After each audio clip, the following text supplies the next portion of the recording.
आपके सामने पेश हैं बॉलीवुड की टॉप 10 हेडलाइंस। प्रियंका चोपड़ा की मां मधु चोपड़ा ने किया है बॉलीवुड का पर्दाफाश। ब्रेकिंग स्टीरियोटाइप्स के साथ बातचीत में प्रियंका चोपड़ा की मां मधु चोपड़ा ने उनके करियर के शुरुआती दिनों के बारे में बात की है। उन्होंने कहा कि फिल्म इंडस्ट्री हमारे लिए एकदम नई थी, हमारी आंखों में बहुत उम्मीदें थीं। मुझे ऐसा लग रहा था कि ये कोई मुश्किल जगह तो है नहीं, क्योंकि हमारे दिमाग में कोई भी नेगेटिव बात भी नहीं आई थी। लेकिन जब हम वाकई में इंडस्ट्री के अंदर गए तो हमें उसकी गंदगी के बारे में पता चला, जिससे शुरुआत में थोड़ी तकलीफ तो हुई थी। मधु चोपड़ा ने कहा कि यह सब देखकर हम डर गए थे। हालांकि इतनी मुश्किलों के बावजूद प्रियंका ने हार नहीं मानी, साथ ही हमारे डर को भी कम किया। मुझे याद है एक दिन प्रियंका ने हमें बैठाया और कहा था कि मां, तुम मुझे सबसे अच्छे से जानती हो, तो फिर इन सब बेकार की बातों पर ध्यान मत दो। बस फिर धीरे धीरे सब कुछ ठीक हो गया। उधर तलाक की खबरों के बीच ऐश्वर्या राय बच्चन ने बेटी आराध्या का बर्थडे अकेले ही सेलिब्रेट किया। उन्होंने इंस्टाग्राम हैंडल पर कुछ तस्वीरें शेयर की, जिसमें उन्होंने बेटी को 13 साल की हो जाने पर बधाई दी है। इन तस्वीरों में ऐश्वर्या बेटी के साथ अपने पिता की बर्थ एनिवर्सरी भी सेलिब्रेट करती दिखी है।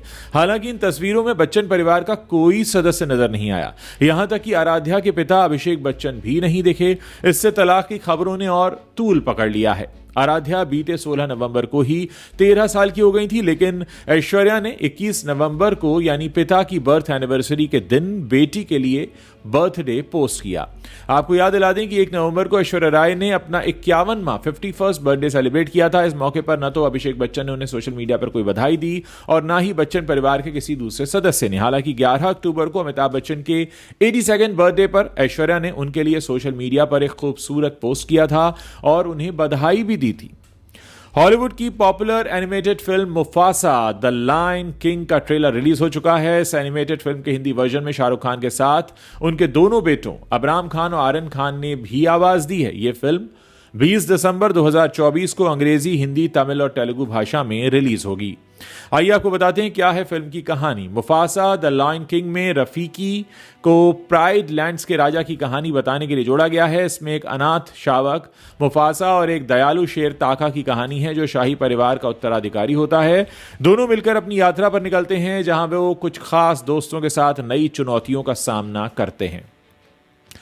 शाहरुख खान और महेश बाबू ने हिंदी और तेलुगु में मुफासा को अपनी आवाज दी है। अभी हाल ही में घोषणा की गई है कि तमिल अभिनेता अर्जुन दास तमिल में मुफासा की आवाज होंगे। इसके अलावा कई अन्य सितारों ने भी इस फिल्म में डबिंग की है। Film Mufasa the Lion King को गूगल पर लगातार सर्च किया जा रहा है। पिछले 30 दिनों के गूगल ट्रेंड्स को देखें तो साफ है कि मुफासा द लायन किंग को सर्च करने का ग्राफ तेजी से बढ़ा है। हाल ही में माधुरी दीक्षित फिल्म भूल भुलैया 3 में नजर आई थी और इन दिनों फिल्म की सक्सेस को वो एंजॉय कर रही हैं। इसी बीच उन्होंने एक इंटरव्यू में अपने पुराने दिनों को याद किया है। इस दौरान माधुरी ने इंडस्ट्री छोड़ने और पति के साथ अचानक यूएस चले जाने के बारे में भी खुलकर बात की है।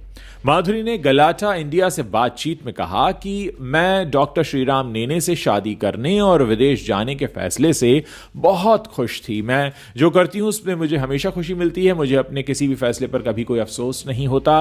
मुझे एक्टिंग, डांस और मेरे काम से जुड़ी हर चीज पसंद है और बाकी अगर लोग आपको स्टार मानते हैं तो वो सब बोनस है।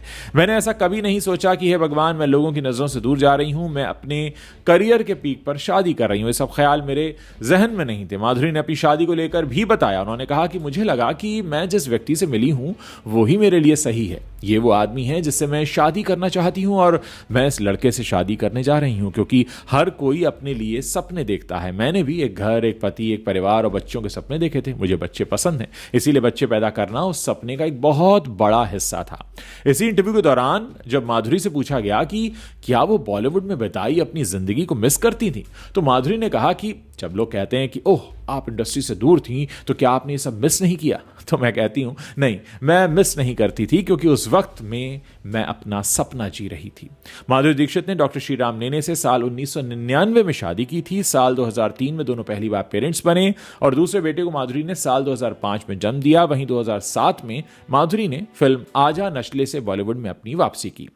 हाल ही में अमीषा पटेल ने गदर 2 के क्लाइमैक्स को लेकर एक नया खुलासा किया है। उन्होंने कहा कि फिल्म के क्लाइमैक्स में उनका मुख्य रोल था, लेकिन आखिरी वक्त में उन्हें बिना बताए ये बदलाव अचानक कर दिया गया।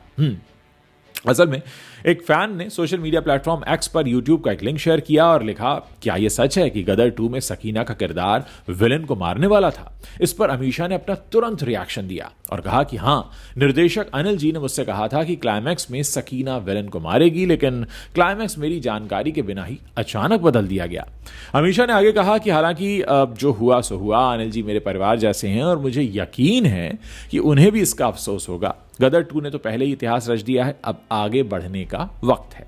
आपको बता दें कि इससे पहले हिंदुस्तान टाइम्स को दिए एक इंटरव्यू में अमीषा पटेल ने कहा था कि शूटिंग के दौरान ज्यादातर समय मैं अनिल शर्मा से बात नहीं करती थी। मुझे जो कुछ भी बताना होता था वो मुझे उनके असिस्टेंट डायरेक्टर के माध्यम से ही बताया जाता था।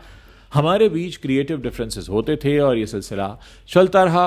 हम लड़ते थे और फिर सुलह कर लेते थे।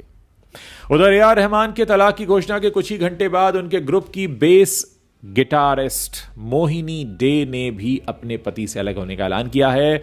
मोहिनी ने खुद इसकी जानकारी सोशल मीडिया पर दी। एक इंस्टाग्राम पोस्ट में उन्होंने बताया कि वो अपने पति मार्क हार्टसच से अपनी शादी खत्म कर रही हैं। मोहिनी डे ने इंस्टाग्राम पर एक पोस्ट शेयर करते हुए लिखा, भारी मन से मार्क और मैं ऐलान करते हैं कि हम अलग हो गए हैं। यह फैसला आपसी समझ से लिया गया है। हालांकि हम अच्छे दोस्त रहेंगे। हम दोनों अपनी जिंदगी में अलग अलग चीजें चाहते हैं, जिसके चलते हमने यह फैसला लिया है। मोहिनी की माने तो वो और मार्क भले ही अलग हो रहे हैं, लेकिन अपने प्रोजेक्ट्स पर वो एक दूसरे की मदद करते रहेंगे। इसके साथ ही मोहिनी ने पोस्ट में दोस्तों और फैंस से अपील की है कि उनके इस फैसले पर वो उन्हें प्लीज जज ना करें, बल्कि सपोर्ट करें। साथ ही हमारे प्रति पॉजिटिव रहकर हमारे फैसले और हमारी प्राइवेसी का सम्मान करें। आपको बता दें कि ए.आर. रहमान के तलाक की घोषणा के कुछ ही घंटे बाद उनकी पत्नी सारा ने भी तलाक का ऐलान किया। इसके बाद से अब अलग अलग प्रतिक्रियाएं सामने आ रही हैं। उधर इनकी जो बेस गिटारिस्ट है उन्होंने भी तलाक का ऐलान कर दिया है। महाराष्ट्र में अगर हम विधानसभा चुनाव के मतदान का नज़ारा देखें तो वहाँ सलमान, शाहरुख, अक्षय सब दिखाई दिए, लेकिन कुछ चेहरे ऐसे थे जो हमें दिखाई नहीं दिए। मई 2024 में अमिताभ बच्चन से लेकर जया बच्चन, ऐश्वर्या राय बच्चन, अभिषेक बच्चन सभी को जुहू के पोलिंग बूथ पर स्पॉट किया गया था, लेकिन इस बार बच्चन परिवार का कोई भी सदस्य अपना वोट देने पोलिंग बूथ पर नजर नहीं आया। आमिर खान और उनकी पत्नी किरण राव ने भी इस विधानसभा चुनाव में वोटिंग नहीं की। फिलहाल ये दोनों अपनी फिल्म लापता लेडीज के ऑस्कर प्रमोशन के लिए अमेरिका गए हुए हैं। अपनी फिल्म द साबरमती से देश से जुड़ी अहम सच्चाई सामने लाने वाली एकता कपूर और एक्टर विक्रांत मैसी भी फिल्म के प्रमोशन में व्यस्त होने की वजह से वोटिंग के लिए पोलिंग बूथ पर दिखाई नहीं दिए। 6 महीने पहले वोट देने के बाद कैमरे के सामने अपनी उंगली दिखाकर पूरे देश को वोटिंग करने के लिए बढ़ावा देने वाली जानवी कपूर, बोनी कपूर, खुशी कपूर, अनिल कपूर इस बार वोट देते नजर नहीं आए। इन सितारों के अलावा रणवीर सिंह, दीपिका पादुकोण और वरुण धवन जैसे कई सितारे भी हमें कहीं मतदान केंद्रों पर दिखाई नहीं दिए। हो सकता है किसी से बच के निकल गए हों। खैर, और सवाल पूछे जाने पर शिल्पा शेट्टी ने कर दिया इग्नोर। जी हां, एक तरफ जहां पूरा महाराष्ट्र वोटिंग में व्यस्त था, वहीं शिल्पा शेट्टी और राज कुंद्रा को पेपराजी ने एयरपोर्ट पर स्पॉट किया। जब बॉलीवुड की इस मशहूर एक्ट्रेस को पेपराजी ने पूछा कि क्या उन्होंने वोट दिया, तब वो इस सवाल को नजरअंदाज करते हुए सिक्योरिटी चेकिंग की तरफ चलने लगी। और उधर दंगल फेम सानिया मल्होत्रा को भी लोकसभा इलेक्शन में वोट करते हुए देखा गया था, लेकिन इस बार वो पोलिंग बूथ की जगह गोवा में हो रहे इफी 2024 में नजर आई। सनी देओल, बॉबी देओल और धर्मेंद्र भी इस बार वोट करते कहीं नजर नहीं आए।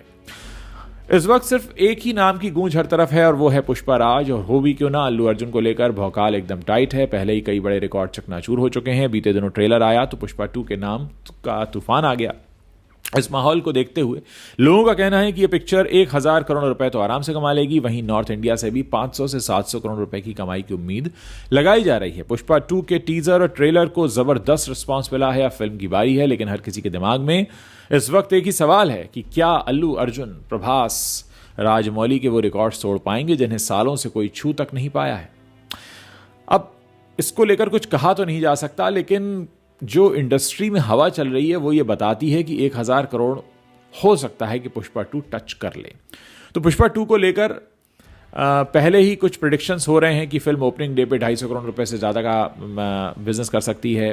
और अगर ऐसा होता है तो बहुत सारे सुपरस्टार्स पीछे रह जाएंगे और सिर्फ अल्लू अर्जुन सबसे आगे होंगे। वैसे अनुमानित आंकड़े जो हैं वो बताते हैं कि नॉर्थ इंडिया से ही पुष्पा 2 600 करोड़ रुपए तक की कमाई कर सकती है। वहीं तेलुगु से 380 करोड़ और बाकी तमिल मलयालम में भी अच्छी कमाई होने की उम्मीद है। दरअसल ये डोमेस्टिक कलेक्शन है, इसमें ओवरसीज शामिल नहीं है। टोटल नेट कलेक्शन देखा जाए तो 1160 करोड़ रुपए तक की उम्मीद लगाई जा रही है, जबकि कुल ग्रॉस कहा जा रहा है कि 1400 करोड़ तक पहुंच सकता है।